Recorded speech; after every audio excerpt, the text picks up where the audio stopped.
ಜೀವ ಹೋಗುವ ಮುನ್ನ ಸಾವಿರಾರು ವೈದ್ಯರು ಕಾವಲಿರೆ ಜೀವ ತಾನಂಜೂದೆ ಪೋಗಲು ದೇವತಾನ್ ಕರೆದಾಗ ಯಾವ ಕಾವಲದೇನು ಜೀವದಾರಿಯೇ ಬೇರೆ ಮಂಕುಮನವೇ ಜೀವದಾರಿಯೇ ಬೇರೆ ಮಗನ ಮಹೇಶ ಮಯಪ್ಪ ಬಂದಾನ ನೋಡ್ ನಿಮ್ಮಪ್ಪ ಏನೋ ಬೇಕಾಗೈತಿ ಬಂದಾನೀಗ ಯಾವಾಗ ಸಾಯ್ತೈತೇನ್ ಇದ್ರ ಸಣ್ಣ ತಾರ ಸುಮ್ನಿರೋದ್ ಕಲಿ ನೀನು ನಾನು ಇವಾಗ ಬಂದಾನ ನನ್ಗೆ ಗೊತ್ತದ ಹೆಂಗ ನೀನು ಬಂದಾಗ್ಲಿದ್ದ ನಮ್ದು ಏಟ್ ತ್ರಾಸ ಅದಂತೂ ಗೊತ್ತದ ನಾನು ಏನನ್ನ ಹೇಳಿ ಕಳಿಸ್ತೀನಿ ಸುಮ್ನಿರೋದ್ ಕಲಿ ನೀನು ಹೋಗ್ ಕುಂಬಕ್ ಮಾಡೋಗ್ ಮೊದಲು ಏನನ್ನ ಮಾಡ್ಕೋರಿ ನಿಮ್ ಮನೆ ಬಾರಿ ಇಷ್ಟೇ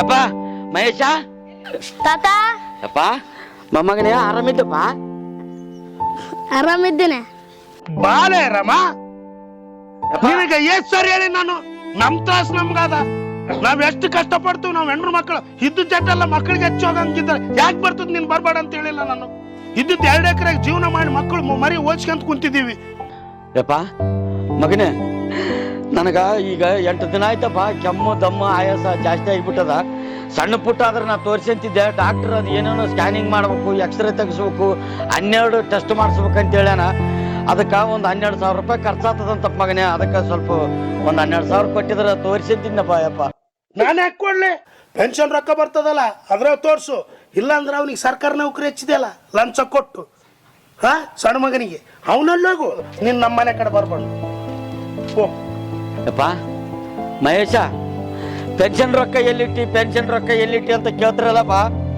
ನಿಮ್ಗ ಲೆಕ್ಕ ಕೊಡ್ತೀನಪ್ಪ ರೊಕ್ಕದ ಲೆಕ್ಕ ಕೊಡ್ತೀನಂತ ಈಗೇನು ನೀನೇನು ರೊಕ್ಕ ಕೊಡ್ತದ ಇಲ್ಲಪ್ಪ ನನ್ನ ಗತಿ ಹಂಗ ಹೇಳು ನೀವು ಮಕ್ಕಳ ಕೈ ಬಿಟ್ರ ನನ್ಗೆ ಯಾರಪ್ಪ ದಿಕ್ಕು ಎಲ್ಲ ನೋಡಿನಪ್ಪ ನೀನ್ ಮಾಡಿದ್ದು ಜಗ್ಗ್ಯಾದ ಮಾಡಿದ್ದು ಮನ್ಸಿನಾಗ ನೀನು ಅಲ್ಲಿ ಸಣ್ಣ ಮಗನಲ್ಲೇ ಏನ್ ನೀನು ಮಾತಾಡ್ಬೇಕು ಸಣ್ಣ ಮಗನಲ್ಲಿ ತೋರಿಸ್ತಾಕ್ ಕೊಡ್ತಾನ ಮಾಡಕ್ ಕೊಡ್ತಾನ ಅಲ್ಲಿ ಹೋಗಿ ಬಿದ್ದಿರು ನನಗೆ ಏನ್ ಹೇಳ್ಬೇಡ ಕೈ ಮುಗಿತೀನಿ ನಮ್ಮ ಮನೆಗೆ ಬರ್ಬೇಡ ಕೂಳ್ ಇಲ್ದಂಗೆ ಮಾಡಿಬಿಡ್ತಾಳೆ ನಮ್ಮನ್ನ ಆಕಿನ ದುಡಿ ಮೇಲಿದ್ದ ಬದುಕಕ್ಕತ್ತೀನಿ ನಾನು ಏನು ದುಡಿತೀನಿ ಆಕಿನ ಟೇಲರಿಂಗ್ ಅದು ಇದು ಮಾಡಿ ಬದುಕಕ್ಕತ್ತೀನಿ ಹೋಗಪ್ಪ ನೀನು ಕೈ ಮುಗಿತು ನಮ್ಮ ಮನೆಗೆ ಬರ್ಬೇಡ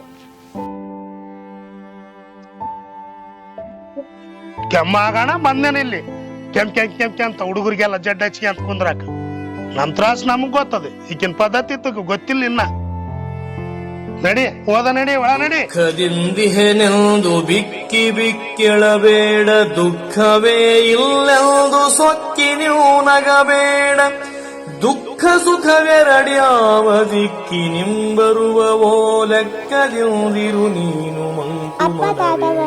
ತಾತ ಬಂದ ಮಂಕುಮನದಿಂದಿರು ಹೌದಲ್ಲಪ್ಪ ಮಂಕುಮನವೇ ಆರಾಮಿದ್ದಪ್ಪ ಏ ಇರ್ಲಿ ಕಡೆ ಬಾ ತಾತ ಬಂದ ಅಂತ ಓಡೇಗೇನ ಏನ ಅಪ್ಪ ತಾತ ಮಾಡಿಟ್ಟಿದ್ದ ನಿನಗ ತಾತ ಬಂದ ತಾತ ಏನಪ್ಪ ಯಾಕೆ ಬಂದೆ ಏನಿಲ್ಲ ಮಗನ ಅದು ದವಾಖಾನಿಗೆ ಹೋಗಿದ್ನಪ್ಪ ಡಾಕ್ಟರು ಎಲ್ಲ ಟೆಸ್ಟ್ ಮಾಡಿಸ್ಬೇಕು ರಕ್ತ ಪರೀಕ್ಷೆ ಮಾಡಿಸ್ಬೇಕು ಸ್ಕ್ಯಾನಿಂಗ್ ಮಾಡಿಸ್ಬೇಕು ಅಂತ ಹೇಳ್ಯಾರ ಅದಕ್ಕ ಒಂದು 10-12 ಸಾವಿರ ರೂಪಾಯಿ ಖರ್ಚು ಬರ್ತದ ಸ್ವಲ್ಪ ರೊಕ್ಕ ಕೊಟ್ಟಿದ್ರೆ ಬೇಸಿತ್ತು ಮಗನೇ ಅಲ್ಲ ರೊಕ್ಕ ಬೇಕಮ್ಮ ನಾನು ಅಲ್ಲಿಗೆ ಓಡೇ ಬರ್ತಿದ್ದಿ ದೊಡ್ಡ ಮಗ 2 ಎಕರೆ ಹೆಚ್ಚಿಗೆ ಕೊಟ್ಟಿದ್ದೆಲ್ಲ ಅಲ್ಲಿ ಹೋಗಿ ಕೇಳ್ಬೇಕಪ್ಪ ನನಗೆ ಯಾಕೆ ಕೇಳ್ತಿದ್ದಪ್ಪ ನಾನು ಹುಡುಗರು ಸಾಲಿ ಪಾಲಿ ಇವೆಲ್ಲ ಇಲ್ಲಿ ಮನೆ ಕಟ್ಸಕ್ಕಿಟ್ಟಿವಿ ಕಾರ್ ತಗೊಂಡಿವಿ ಲೋನ್ ಕಟ್ಟಬೇಕು ನಮಗೆ ಮೋಸ್ತ ಅದು ಜಂಜಾಟ ಕೇಳಿದ್ದೆ ಮಗನೇ ದೊಡ್ಡ ಮಗನಲ್ಲಿ ಹೋಗಿ ಕೇಳಿದೆ ಸಣ್ಣ ತಗ ನೌಕರಿ ಮಾಡಿಸಿದ್ದಲ್ಲ ನೌಕರಿ ಆದಲ್ಲ ಆತನಿಗೆ ಕೇಳು ನನ್ನೇನು ಕೇಳ್ತಿದ್ದೆ ಅಂತ ಬೈದ್ ಕಳಿಸಿಬಿಟ್ರಪ್ಪ ಗಂಡ ಹೇಳ್ತಿ ಅಲ್ಲ ನೌಕರಿ ಆದಂಬಣ ಗಟ್ಟಿ ಶಿಲಿಗೆ ಓಡೇ ಬರ್ತದಲ್ಲ ನಾನೇನು ಬಂಗಾರ ತತ್ತಿಡ ಕೋಳಿನ ಮಾಡಿದ್ದೆ ನಿನ್ನ ಪಿಂಚಣಿ ಬರ್ತದಲ್ಲ ಪಿಂಚಣಿಯಾಗ ಮಾಡ್ಬೇಕಪ್ಪ ಇಂಥವಲ್ಲ ಸಣ್ಣ ಹುಡ್ರಿಗೆ ನಾನು ಅಲ್ಲಿಗೆ ಬರಬಾರ್ದು ಅಲ್ಲಿ ಅವ್ನಿಗೆ ಹೋಗು ದೊಡ್ಡ ಮಗ ಗಟ್ಟಿಗಾನ ಅವನಲ್ಲಿ ಕೇಳು ಹೊಲಗಳು ಕೊಡಕ್ ಬರ್ತದ ನಾನಲ್ಲಿ ಗೋಡೆ ಬರ್ತಾನ ಅಪ್ಪ ದೊಡ್ಡ ಮಗನು ಪಿಂಚಣಿ ರೊಕ್ಕ ಏನ್ ಮಾಡಿದಿ ಅಂತ ಕೇಳ್ತಾನಪ್ಪ ನಿಮ್ಮಿಬ್ಬರಿಗೆ ಪಿಂಚಣಿದ ರೊಕ್ಕ ಏನ್ ಮಾಡಿ ನಂಬೋದು ಲೆಕ್ಕ ಕೊಡ್ತೀನಿ ಮಗನೇ ಆಗಲಿ ಏನಪ್ಪ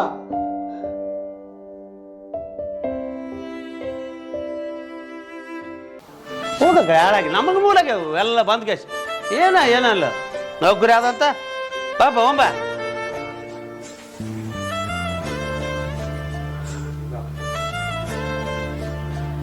ಏನಿಲ್ಲ ಶರಣಬಸವ ಪಿಂಚಣಿ ರೊಕ್ಕ ಎಲ್ಲಿಟ್ಟಿ ಅಂತ ಕೇಳ್ತಾರಲ್ಲ ಅದ್ರನ್ನ ಇಬ್ಬರನ್ನ ಕುಂದಿರಿಸಿ ಸಮಕ್ಷಮ ಲೆಕ್ಕ ಕೊಡ್ಬೇಕಂತ ಮಾಡಿನಪ್ಪ ಮತ್ತೆ ಅಣ್ಣನ ಮನೆಗೆ ಬರ್ತಾನಪ್ಪ ಇಲ್ಲ ಅವ್ನ ಮನೆಗೆ ಬರೋದಿಲ್ಲ ಅವ್ನು ನನಗೆ 2 ಎಕರೆ ಭಾಗ ಹೆಚ್ಚಿಗೆ ತಗೊಂಡಲ್ಲ ಅವ್ನ ಮನೆಗೆ 70 ಬರಕಲ್ಲ ಅವನ್ಯಾರೋ ನಾನ್ಯಾರೋ ನನ್ನ ಪಾಲಿಗೆ ಅವನು ಸತ್ತಾನ ಅಂತ ತಿಳ್ಕೊಂಬಿಡ್ತೀನಿ. ಎಲ್ಲೇನ ಗುಡಿ ಗುಂಡಾರ ಇದ್ರೆ ಹೇಳು, ಅಲ್ಲಿಗೆ ಬರ್ತೀನಿ. ನಾನು ಅವನ ಮನೆಗೆ ಬರೋದಿಲ್ಲ, ಕಾಲಿಡೋದಿಲ್ಲ. ಮತ್ತೇನಪ್ಪ ನಿನ್ ಕಿರಿಕಿರಿ ಸಾಕಾಗ್ಯದಲ್ಲ ನಿನ್ ಕಾಲಾಗ. ಏನಿಲ್ಲ ಮಗನೇ, ಪಿಂಚಣಿ ರೊಕ್ಕ ಎಲ್ಲಿಟ್ಟಿ ಅಂತ ಕೇಳ್ತಿರಲ್ಲಪ್ಪ. ನಿಮ್ ತಮ್ಮನು ಅದೇ ಕೇಳಕತ್ತೇನ, ಅದಕ್ಕ ತಮ್ಮನ ಮನೆಗೆ ಬರ್ತಾನಪ್ಪ. ಅದ್ರದ್ದು ಲೆಕ್ಕಪತ್ರ ಮಾಡೋದಿತ್ತು. ನೀನ್ ನೋಡಪ್ಪ, ನಾನು ಹೇಳ್ತೀನಿ ಇನ್ನೊಂದ್ಸರಿ, ಅವನು ಯಾವಾಗ ನಾವು ಬೇರೆ ಆಗಿವಲ್ಲ ಅವನ ಮನೆಗೆ ನಾನು ಎಡಗಾಲ್ ಚಪ್ಪಲಿ ಬಿಡೋದಿಲ್ಲ. ನೀನು ಅವನ ಮನೆ ಬಿಟ್ಟು ನೀನು ಗುಡಿ ಗುಂಡರ್ದಾಗಿಡು ನ್ಯಾಯಕ್ಕ, ಅಲ್ಲಿಗೆ ಬರ್ತಾನೆ. ಅವನ ಮನೆಗೆ ನಾವು ಬರೋದಿಲ್ಲ, ಸಾಧ್ಯ ಇಲ್ಲ. ಮಹೇಶ, ಶಾಣ ಬಸವ, ಬರ್ರಿಯಪ್ಪ ಬರ್ರಿ.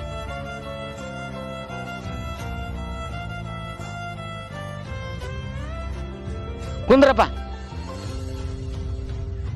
ಏನಪ್ಪ ನಿಂದು ಹೊಲ ಕಿರಿಕಿರಿ ಆಗ್ಯದ ನಂಗೆ. ಅಲ್ಲಿಗೆ ಬಾ ಇಲ್ಲಿಗೆ ಬಾ ನಂಬುದು ನಮಗೆ ಒಂದು ಗಂಟೆ ಪುರ್ಸತ್ತಿಗಿಲ್ಲ ಮನೆಗಪ್ಪ.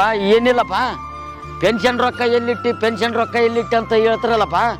ಪೆನ್ಷನ್ ರೊಕ್ಕ ನಿಮ್ಮ ಕೈಯಾಗ ಕೊಡ್ಬೇಕಂತಾನೆ ಇಲ್ಲಿ ಕರೆಸಿದ್ದಪ್ಪ. ಏನಿಲ್ಲ, ಹಿಂದಕ್ಕೆ ನಿಮ್ಮಮ್ಮ ಸೊತ್ತಾಗ ಆಕಿನ ದಿವಸವಾರ ಮಾಡೋದಕ್ಕ ಇಬ್ಬರು ಜಗಳಾಡಿ ಏನೇನು ಮಾಡಲಿಲ್ಲ. ನಾನ್ಗ ಕೈಕಾಲು ಗಟ್ಟಿಗಿದ್ದವು, ರೊಕ್ಕ ಜಮ ಇಟ್ಟಿದ್ದೆ. ಏನೋ ಆಕಿಂದಗ ಕಾರ್ಯ ಮುಗಿಸಿದೆ ನಿಮ್ಮಮ್ಮಂದು. ಈಗ ನಂದು ನಿಮ್ಮಮ್ಮಂದು ಆದಂಗೆ ನಂದಾಗದು ಬೇಡಪ್ಪ. ಅದಕ್ಕಾಗ ಇದು 2 ಲಕ್ಷ ರೂಪಾಯಿ ನಿಮ್ಮ ಮುಂದೆ ಇಡ್ತೀನಿ. ಇವು ತಗರಿ, ತಗೊಂಡು ಮುಂದೆ ನಾನು ಸತ್ತಾಗ ನನ್ನ ದಿವಸ ಕಾರ್ಯ ಎಲ್ಲ ಮಸ್ಟ್ನ ನೀವೇ ಮಾಡಿಬಿಡ್ರಿ. ಏನಪ್ಪ ಇದು ಮಾಡಲ್ಲ ಅಂದ್ರೆ ಜನ್ಮಾಂತರ ಕಾಡ್ತದಂತಪ್ಪ ತಂದೆ ತಾಯಿದ ಶಾಪ. ಅದಕ್ಕೆ ಆ ಶಾಪ ನಿನಗೆ ನಾ ಸತ್ತ ಮೇಲೆ ನಿಮಗೆ ತಟ್ಟೋದು ಬೇಡಪ್ಪ. ಹೋಯಪ್ಪ ತಗೊಂಬಿಡ್ರಿ ರೊಕ್ಕ 2 ಲಕ್ಷ ಅವ್ ನೋಡು, ತಗರಿ. ಅತ್ತೆ ತಗೊಂಡು ಅತ್ತನೇ ಮಾಡಾನು, ನನಗೆ ರೊಕ್ಕ ಬೇಕಿಲ್ಲ. ಹಂಗಂದ್ರೆ ಹೆಂಗಪ್ಪ ಯಪ್ಪ? ಅಲ್ಲಪ್ಪ, ಇಲ್ಲಪ್ಪ, ಆತನೇ ತಗೊಂಡು ಮಾಡೋಣ. ಭಂಡತನದಲ್ಲಿ ಬದುಕಿ ಪುಂಡಾಟಿಕೆಯ ಮಾಡಿ ಕಂಡವರ ಮನೆ ದೋಚತಲಿ ಉಂಡಾಡಿ ಅಂಡನೆದು ಕೊನೆಗೆ ನೀನ್ ಕೆಂಡದೋಳ್ ಸುಟ್ಟ ಮೇಲ್ ಪಿಂಡ ನಾನು ಜೀವಂತ ಇರೋದ್ರಾಗೆ ನೀವು ಇಷ್ಟು ಗುದ್ದಾಡ್ತೀರಿ. ತಲಕ್ 1 ಲಕ್ಷ ತಗೊಂಡ್ಬಿಡ್ರಿ. ತಗೊಂಡು ನಂದು ದಿವಸ ಕಾರ್ಯ ಒಂದು ಮಾಡಿಬಿಡ್ರಪ್ಪ. ಈ ಜಲಮ ಮೋಕ್ಷವಂತ ಪಾಪ ಪುಣ್ಯದ ರಾಶಿ ತೂಗುತಿಹ ದೈವತ ರೂಪಿಸುವುದರ ಮೇಲ್ ಜೀವನದಿ ಸ್ವಗ ದುಃಖ ನೀ ಪರೀಕ್ಷಿಸುತ್ತ ನಿನ್ನಾತ್ಮಾವಲೋಕನದಿ ದೀಪಿಸಿಕೊ ಬದುಕಿನೊಳು ಮಂಕುಮನವೇ. ಶಣ 2 ಲಕ್ಷ 2 ಲಕ್ಷ ಹಂಗೆ ಬಚ್ಚಿಟ್ಟ ನೋಡು, ಬಚ್ಚಿಟ್ಟ ನೋಡು. ತೋರ್ಸ್ಕೊಂಬಕ ರೊಕ್ಕ ಕೆಮಿಕೆ ಅಂತ. ನಾ ಒಂದ್ ಹೇಳ್ತೀನಿ ಕೇಳು. ಈಗ ಗಾಡಿ ಕುಂತು ನಮ್ಮ ಮಂತ್ಯಂದ ಬಗ್ಗೆ ಮಾತಾಡ್ತಾವ. ಔಟ್ರಕ್ಕ ಕೆಲ್ಸನೇ ಇಲ್ಲ. ಅವ್ನ್ ಶಾಣೆ ಮಹೇಶ ಅವ್ರ ಅಪ್ಪಂತು ಊರ ಹೊರಗ ಹಾಕ್ಯಾರಪ್ಪ ಅಂತ ಅನ್ಸ್ಕೊಂಬೋದು ಬೇಡ. ನಾನು ಹೇಳೋದ್ ಕೇಳು, ತಲಾಕ್ 1 ಲಕ್ಷ ತಗಮ್. ಇದ್ರ ದೀಪಾರ ಕೊರೋನಾದಾಗ ಅದು ಹೋಗ್ಬಿಡ್ತಿ ಮುದಿಯೋದು. ನಮ್ಮಮ್ಮ ಇದು ಹೋಗಲ್ಲ, ಇದು ಗನ ಗಟ್ಟಿ ಕಾಯಪ್ಪ, ಇದು ಜಲ್ದಿ ಹೋಗೋದಿಲ್ಲ ಇದು. ಅದಕ್ಕೆ ನಾನು ಏನ್ ಮಾಡಮ್ ಗೊತ್ತಾ, ಇದು ತಲೆ ಕಂಚ್ಕೊಂಡು ಅದನ್ನ ಇಲ್ಲೇ ಅನಾಥಾಶ್ರಮಕ್ಕೆ ಸೇರಿಸಿ ಬಿಡಮ್. ಇಲ್ಲಿ ಇದಕ್ಕೊಂದು ದಾರಿ ಮಾಡಿ ಬಿಡಮ್. ಇಲ್ಲಿ ಹೋಗಿ ದಂಡೆ ಎರ್ದು ಬಿಟ್ರೆ ಆಯ್ತು. ಸುಮ್ಮನೆ ಅವೆಲ್ಲ ಊರ್ ಮಂದಿ ಕೂಡ ಅನ್ಸ್ಕೊಂಬೋದು ಬೇಡ. ಯಪ್ಪ ಇಲ್ ಬಾ. ಈಗ ಅಲ್ಲಿ ತಿರುಗಾಡೋದು ಬೇಡ. ನಡಿ ಇನ್ ಮನಿಗೆ ನಡಿ, ಮನಿಗೆ ಹೋಗ್ ನಡಿ. ಇಲ್ಲ ಅಣ್ಣ, ಅಲ್ಲಿಗೆ ನಡಿ. ಆಯ್ತು ನಡಿ, ಬಾ ಅಲ್ಲಿಗೆ. ಆಯ್ತು ನಡಿ, ನಿನಗೆಲ್ಲ ಶುದ್ಧ ಮಾಡ್ತೋತ ಮನೆ ಕರ್ಕೊಂಡು ಹೋಗ್ತೀವಿ, ಎಲ್ಲ ಕರ್ಕೊಂಡು ಹೋಗ್ತೀವಿ. ಬಾ ಆಗ್ಲಪ್ಪ ಯಪ್ಪ. ಈಗನ ದೇವ್ರು ನಿಮ್ಗೆ ಕೊಟ್ಟನಲ್ಲ. ಬೇಡ ಮಗನೇ ಯಪ್ಪ. ಇಲ್ಲ ಬಾ, ಇಲ್ಲ ಯಪ್ಪ ಇಲ್ಲಿ ನೋಡ್ರಪ್ಪ, ಇಲ್ಲಿ ನೋಡ್ರಿ ನನ್ನ ಮಾತು ಕೇಳ್ರಪ್ಪ. ಏನೋ ಈ ಜೀವ ಇನ್ನೂ ಒಂದು 4 ಬದುಕ್ತದಪ್ಪ ಯಪ್ಪ. ದಯವಿಟ್ಟು ನನ್ನ ಇಲ್ಲಿ ತಂದು ಬಿಡಬೇಡ್ರು ಯಪ್ಪ. 1 ಲಕ್ಷ ರೂಪಾಯಿ ಕೊಟ್ಟು ನಾಯಿ ಸಾಕಿರಪ್ಪ. ನನ್ನ ಒಂದು ನಾಯಿ ಅಂತ ತಿಳ್ಕೊಂಡು ಯಾವುದೋ ಒಂದು ಮೂಲಿ ಕುಂತು ಒಂದ್ ತುತ್ತು ಅನ್ನ ಹಾಕಿ ಬಿಡ್ರಿ ಮಗನೇ. ಬಿಡ್ಬೇಡ್ರಪ್ಪ ಯಪ್ಪ. ಬೇಡ ಮಗನೇ, ಬೇಡಪ್ಪ ಯಪ್ಪ. ಯಾವ ದೇಗುಲ ಸುತ್ತಿ ಬಂದರೇನ್ ಮುಗಿಲೊಳಿಹ ಭಾನುಗರ್ಘ್ಯವನೇಸು ಕೊಟ್ಟರೇನ್ ಮಿಗಿಲಾದ ದೈವ ತಾಯ್ ತಂದೆಗಳ ಸೇವಿಸದ ಮಗನಾದೊಡೇನು ಫಲ ಮಂಕುಮನವೇ. ಮಗನಾದೊಡೇನು ಫಲ ಮಂಕುಮನವೇ. ಬಾಪ ಇಲ್ಲಿ ಕುಂದ್ರ ನೀನು.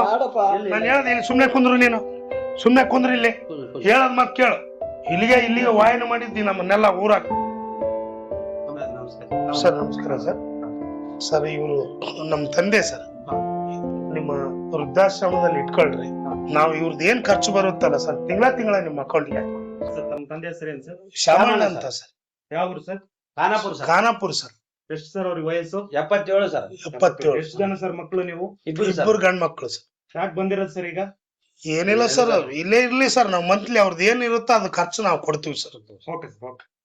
ಹಲೋ ರಮಣ, ಇಲ್ಲೊಬ್ರು ವೃದ್ಧರು ನಮ್ಮ ವೃದ್ಧಾಶ್ರಮ ದಾಖಲಾಗಿ ಬಂದಿದ್ದಾರೆ. ಅವ್ರದ್ದು ಅಡ್ಮಿಷನ್ ತಗೊಳ್ಳೋದು, ದಾಖಲು ಮಾಡ್ಕೊಳ್ಳೋದು. ಓಕೆನಾ? ಹಾ ಸರಿ, ಹೋಗಿ ಎಲ್ಲಿಗೆ ಹೋಗ್ ಸರ್? ಒಳಗಡೆ ಹೋಗಿ ನಮ್ಮ ಅಸಿಸ್ಟೆಂಟ್ ಇರ್ತಾರೆ ರಾಮಣ್ಣ ಅಂತೇಳಿ, ಅಲ್ಲಿ ನಾವು ಏನ್ ದಾಖಲೆಗಳು ಕೊಟ್ಟು ಅವ್ರನ್ನ ದಾಖಲೆ ಮಾಡಿ. ಆಯ್ತಾಯ್ತು. ಅಲ್ಲ ರೀ, ನಿಮ್ಗೆ ಜನ್ಮ ಕೊಟ್ಟಿರುವಂತ ತಂದೆ ತಾಯಿ ನೋಡ್ಕೊಳ್ಳಾರ್ದೆ ಇಬ್ಬರು ಮಕ್ಳಿದೀರಾ. ಸೊ ನಿಮ್ ತಂದೆ ತಾಯಿ ನೀವು ನೋಡ್ಕೊಳ್ಬೇಕು, ಮನೇಲಿ ನೋಡ್ಕೊಳ್ಬೇಕು. ಸೊ ಈಗ ಸಮಾಜದ ಸ್ಥಿತಿ ಯಾವ ರೀತಿ ಬಂದಿದೆ ಅಂತಂದ್ರೆ, ಒಡ ಹುಟ್ಟಿದಂತ ಮಕ್ಕಳು ಇವತ್ತು ತಂದೆ ತಾಯಿನ ವೃದ್ಧಾಶ್ರಮ ತಂದು ಬಿಟ್ಟಾಗ, ಸೊ ನಾವು ಇಲ್ಲಿ ವೃದ್ಧಾಶ್ರಮದಲ್ಲಿ ಇರುವಂತವ್ರು, ಸೊ ಅನಾಥರಿಗೆ ಮಾತ್ರ ಇಲ್ಲಿ ನಾವು ಆಶ್ರಯ ಕೊಡ್ತಾ ಇದೀವಿ. ನೀವು ಮಕ್ಕಳಿದ್ದು ಸೊ ತಂದೆ ತಾಯಿ ನೋಡ್ಕಕ್ ಆಗಲ್ಲ ಅಂತೇಳಿ ತಂದು ಬಿಡ್ತಿರಲ್ಲ. ನಿಮ್ ಜನ್ಮ ಎಂತದ್ದು? ಈ ಸಮಾಜದ ಒಂದು ಸ್ಥಿತಿ ಎಲ್ಲಿಗೆ ಹೋಗಿದೆ? ಜನ್ಮ ಕೊಟ್ಟಂತ ಒಂದು ತಂದೆ ತಾಯಿನ ಇವತ್ತು ವೃದ್ಧಾಶ್ರಮಕ್ಕೆ ಸೇರಿಸ್ತಿದ್ದಾರೆ. ಹೋಗಿ ನಿಮ್ ಕರ್ಮ ನಿಮ್ ಧರ್ಮ ಏನೋ ಮಾಡಿ ಇವತ್ತು ನಿಮ್ಮ ತಂದೆನ ತಂದು ಬಿಡ್ತಾ ಇದ್ದೀರಾ. ಹೋಗಿ ಅಲ್ಲಿ ಹೋಗಿ ದಾಖಲು ಮಾಡಿ, ಹೋಗಿ ಹೋಗಿ. ಅಣ್ಣ, ಇವ್ರು ಸಾರ್ ಏನ್ ಹಿಂಗನಕತ್ತಿರಲ್ಲ? ಹಂಗೆ ಅಂತಾರ. ತಿಂಗಳ ರೊಕ್ಕ ಬಿಟ್ಟು ಹಾಕಿದ್ರ ಆಯ್ತು, ಸುಮ್ಮನೆ ಇರ್ತಾರ. ಬಾರ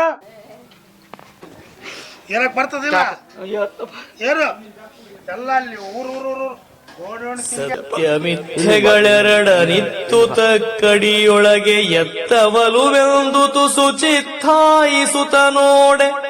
ಸತ್ಯ ಕೆಳಗಿಳೆಯಿತು ಮಿಥ್ಯ ಮೇಲಾಯ್ತಿದರ ತಥ್ಯ ಸತ್ಯವೇ ತೂಕ ಮಂಕುಮನವೇ. ತಥ್ಯ ಸತ್ಯವೇ ತೂಕ ಮಂಕುಮನವೇ. ಸರ್. ಸಾಬ್ರು ಫೋನ್ ಮಾಡಿದ್ರ ಸರ್, ಕೆಳಗ್ ಹೋಗಿದ್ವಿ ಸರ್. ಹೌದೌದು, ಚಾಮಣ್ಣ ಅಂದ್ರೆ ನಮ್ ನಮ್ ತಂದೆ ತಂದೆ ರೀ. ಹೌದಾ? ಇದು 3ನೇ ಪೇಟೆ ಕರ್ಕೊಂಡವ್ರಿಗೆ ಬಂದದ್ನ. ಅವನ್ ಹಿಂಗ ಇವನ್ ಹಾಂಗ ಎನ್ನುತ್ತಲಿ ಸಮಯವನು ಸವೆಸುತ್ತಲಿ ನೀನ್ ಹ್ಯಾಂಗ ಎನ್ನುವುದೇ ಮರೆತಿರುವಿ. ಅವಗುಣವ ಬಿಟ್ಟು ನಿನ್ನಂಗ ನೀನಿರುತ್ತಿರಲು ಅವರಿವರಿಗಾದರ್ಶ ಮಂಕುಮನವೇ. ಅವರಿವರಿಗಾದರ್ಶ ಮಂಕುಮನವೇ. ಕುಂತು ಭಾಷಣ ತಡಿ ಇನ್ನ 10 ನಿಮಿಷ. ಪಾಪ ಹಂಗ ಯಾಕೆ ಮಾಡ್ತದೆ ಯಪ್ಪ? ಇಲ್ಲೇ ನೋಡು ನಿಂದು ಮಂಚ. ನಾವಿಲ್ಲಿ ಕಿರಿಕಿರಿ ಮಾಡಕ್ಕೆ ಬೇಡ. ಸಾಬ್ರಿಗೆ ಫೋನ್ ನಂಬರ್ ಕೊಟ್ಟಿರ್ತೀವಿ, ಮಾಡ್ತಾನ. ತಡಿ. ಇಲ್ಲ ಆರಾಮಿರು. ಬ್ಯಾಗ್ ಅಲ್ಲಿ ಇಟ್ಟಿ ನೋಡು, ಗುಳಿಗೆಗೆ ನಾವು ನೋಡು ಬೇಕು. ಇಲ್ಲ ಇಲ್ಲೇ ಇರ್ತೀವಿ ಮಗನೇ. ಇಲ್ಲೇ ಇರ್ತೀವಿ. ಹೊರಗ ಸಾಬ್ರಿಗೆ ಫೋನ್ ನಂಬರ್ ಕೊಟ್ಟಿವಿ, ಇರು ಆರಾಮಿರು. ಗುಳಿಗೆಗೆ ನಾವು ನೋಡಿದ್ರ ಭಾಷಣ ನೀನು ನಡೆ. ಅವು ಎಲ್ಲ ತಿಂಗಳ ರೊಕ್ಕ ಹೋಗದ್ರ ಆಯ್ತು, ಆರಾಮ ಇರ್ತಾನ. ಇರ್ಲಿ ನಡಿ.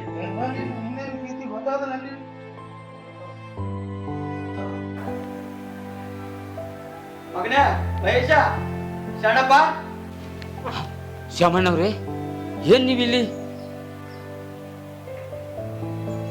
ಸಾಹೇಬ್ರ, ಮಮತೆಯನ್ನು ಮಾರಿಕೊಂಡ ಈ ಕಠೋರ ಮನಸ್ಸುಗಳಿಗೆ ಮಮಕಾರದ ಮೌಲ್ಯ ಅರ್ಥ ಆಗೋದಿಲ್ರಿ ಸಾಹೇಬ್ರೆ, ಅರ್ಥ ಆಗೋದಿಲ್ಲ.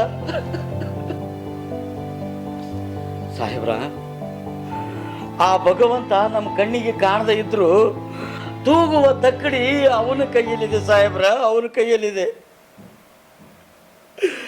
ಇರ್ಲಿ ಶ್ಯಾಮಣ್ಣವ್ರೆ, ನಮ್ಮಂತ ಒಳ್ಳೆ ಗುಣ ಇರೋರಿಗೆ ಆ ದೇವರು ಪರೀಕ್ಷೆ ಮಾಡೋದು. ನಾಶ ಹೊಂದುವ ದೇಹದೊಳಗಿದ್ದು ಜೀವತ ಬೇಸರಿದು ಬೇಸರದೆ ಈಸಿ ಭವಸಾಗರದಿ ಸೋಸಿ ಕರ್ಮವನಿಲ್ಲಿತ ಸರಿದು ಪೋದ ಮೇಲ್ ಈಶವಕ್ಕೆ ಬೆಲೆಯಲ್ಲಿ ಮಂಕುಮನವೇ. ಈಶವಕ್ಕೆ ಬೆಲೆಯಲ್ಲಿ ಮಂಕುಮನವೇ. ಸರ್, ನಮ್ಮಪ್ಪನ ಹೆಸರು ನಿಮಗೆ ಯಾವ ಗೊತ್ತು ಸರ್? ಈ ಶ್ಯಾಮಣ್ಣ ಮಕ್ಕಳಾಗಿಲ್ಲ ಅಂತೇಳಿ ಇದೇ ಅನಾಥಾಶ್ರಮದಿಂದ 2 ಮಕ್ಕಳು ಇದ್ನಪ್ಪ. ಅದೇ ಮಕ್ಕಳಪ್ಪ ನೀವಿಬ್ಬರು. ಹಣ ತಮ್ಮ ಅಪ್ಪ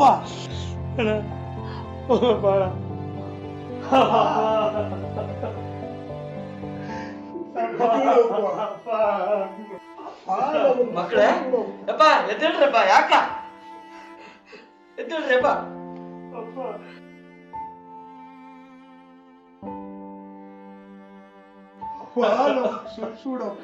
ಮಗನೇ ಅಳಬಾರ್ದಪ್ಪ. ಯಪ್ಪ ಅಪ್ಪ, ನಮ್ಮ ಜನ್ಮದ ಗುಟ್ಟು ನಮಗೇ ಗೊತ್ತಿರ್ಲಾರ್ದಂಗೆ ಇಷ್ಟು ಸುಖದಿಂದ ಬೆಳೆಸಿ ಇನ್ನೊಂದೇ ಅನಾಥಾಶ್ರಮಕ್ಕೂ ಕಳಿಸುವಂತ ಕಟಗರಾದಿವಪ್ಪ ನಾವು. ನಮ್ಮನ್ನು ಕ್ಷಮಿಸಪ್ಪ. ಮಕ್ಕಳ ಅಳಬೇಡ್ರಪ್ಪ, ಅಳಬೇಡ್ರಿ ಕದ. ನಿಮ್ಮ ಕಣ್ಣೀರು ನಾನಿ ನನ್ನ ಪಾದಕ್ಕೆ ಬಿದ್ದಾಗಲೇ ನಿಮ್ಮ ತಪ್ಪನ್ನ ನಾನು ಕ್ಷಮಿಸಿ ಬಿಟ್ಟಿನಿ ಕಂದ, ಕ್ಷಮಿಸಿ ಬಿಟ್ಟಿನಪ್ಪ. ಈಗಾದ್ರೂ ಆ ಭಗವಂತ ನಿಮಗೆ ಒಳ್ಳೆ ಬುದ್ಧಿ ಕೊಟ್ನಲ್ಲ. ಪಾಪ ಮನೆಗೆ ಹೋಗೋಣ ಪಾಪ. ಇನ್ನು ಮುಂದಾದರೂ ಎತ್ತ ತಂದೆ ತಾಯಿಯನ್ನ ಚೆನ್ನಾಗಿ ನೋಡ್ಕರಪ್ಪ. ಮರೆಯದ ಮಮತೆ. ಇದು ಅನಾಥಾಶ್ರಮದ ಕಥೆಯಲ್ಲ, ಮನೆಯೊಳಗೆ ಮೌನವಾಗಿ ಸಾಯುತ್ತಿರುವ ತಂದೆ ತಾಯಿಯರ ಕಥೆ. ನಮ್ಮನ್ನು ಹೊತ್ತು ತೊಟ್ಟಲಾಡಿಸಿದ ಕೈಗಳು ಇಂದು ಊರನ್ನೇ ಹೊತ್ತು ನಿಂತರೂ ಮಗನ ಮನಸ್ಸಿನಲ್ಲಿ ಜಾಗವಿಲ್ಲ. ನಿದ್ದೆಯಿಲ್ಲದ ರಾತ್ರಿಗಳು, ಕಣ್ಣೀರು ಮುಚ್ಚಿಕೊಂಡ ನಗು, ಮಗ ಬಂದಾನೋ ಎಂಬ ಪ್ರತಿದಿನದ ನಿರೀಕ್ಷೆ, ಅದೇ ಇವರ ಶಿಕ್ಷೆ. ಒಂದು ಕಾಲದಲ್ಲಿ ನಾವು ಅವರ ಬದುಕು, ಆದರೆ ಅವರೇ ಇಂದು ನಮಗೆ ಅಡಚಣೆ. ತಂದೆ ತಾಯಿಯನ್ನು ಬಿಟ್ಟು ಹೋದ ಮಕ್ಕಳ ಮೌನ ಅಪರಾಧಕ್ಕೆ ಆ ಭಗವಂತನೇ ನಿರ್ಣಾಯಕ. ಅನಾಥರಿಗೆ ಅಂದ್ರಿಗಾಗಿ ನಾವು ವೃದ್ಧಾಶ್ರಮ ತೆಗೆದಿದ್ದೀವಿ. ಇತ್ತೀಚೆಗೆ ಮಕ್ಕಳು ತಂದೆ ತಾಯಿನ ವೃದ್ಧಾಶ್ರಮ ತಂದು ಬಿಡುವಂತ ಕೆಲಸ ಮಾಡ್ತಾ ಇದಾರೆ. ಇದು ಒಂದು ದಿನದಂತಲ್ಲ, ಪ್ರತಿನಿತ್ಯ ನಿರಂತರವಾಗಿ ಹೆಚ್ಚುತ್ತಾ ಇದೆ ಈ ಕಾರ್ಯ. ತಂದೆ ತಾಯಿನ ಮನೆಯಿಂದ ಹೊರಗೆ ಹಾಕೋದು, ವೃದ್ಧಾಶ್ರಮ ಸೇರಿಸುವಂತದ್ದು. ಸೊ ಈ ತರ ಒಂದು ಕಾರ್ಯ ಮಾಡಬಾರ್ದು. ದಯವಿಟ್ಟು ಪ್ರತಿಯೊಬ್ಬರು ತಂದೆ ತಾಯಿನ ನೋಡ್ಕೊಳ್ಳಿ. ಸೊ ಇವತ್ತು ನಾವು ಈ ಒಂದು ವೃದ್ಧಾಶ್ರಮ ಇರ್ಲಿಲ್ಲ ಅಂತಂದ್ರೆ ಖಂಡಿತ 50 ಜನರ ಒಂದು ಬಾಳು ಒಂದು ಬೀದಿ ಪಾಲಾಗ್ತಿತ್ತು. ಹೊಳೆನೋ ಬಾವಿನೋ ಕೆರೆ ನೋಡ್ಕೊಳ್ಳುವಂತ ಪರಿಸ್ಥಿತಿ ಬರ್ತಿತ್ತು. ಆದ್ರೂ ಸಹ ಇವತ್ತು ನಮ್ಮ ಸಂಸ್ಥೆಗೆ ಇಂತ ಒಂದು ತಂದೆ ತಾಯಿನ ಕರ್ಕೊಂಡ್ ಬರ್ತಾ ಇದಾರೆ, ಅವ್ರು ನೋಡ್ಕೊಳ್ತಿದೀವಿ. ಸೊ ದಯವಿಟ್ಟು ಎಲ್ಲರನ್ನ ತಂದೆ ತಾಯಿನ ಗೌರವಿಸಿ ಅವ್ರು ನೋಡ್ಕೊಳ್ಳಿ ಅಂತ ಕೇಳ್ಕೊಳ್ತೇನೆ. Thank you. ಸೃಷ್ಟಿ ಸಾಗರದಿ ನಾವೆಷ್ಟು ತೃಣ ಮಾತ್ರರೋ, ಸೃಷ್ಟಿಸಿದನಾಥ ಇಂತೆಷ್ಟೋ ಸಾಗರವಾ, ದೃಷ್ಟಿಯೊಳಗೆಲ್ಲರನು ಇಟ್ಟು ರಕ್ಷಿಸುತ್ತಿರುವ ಸೃಷ್ಟಿಕರ್ತಗೆ ನಮಿಸು ಮಂಕುಮನವೇ, ಸೃಷ್ಟಿಕರ್ತಗೆ ನಮಿಸು ಮಂಕುಮನವೇ.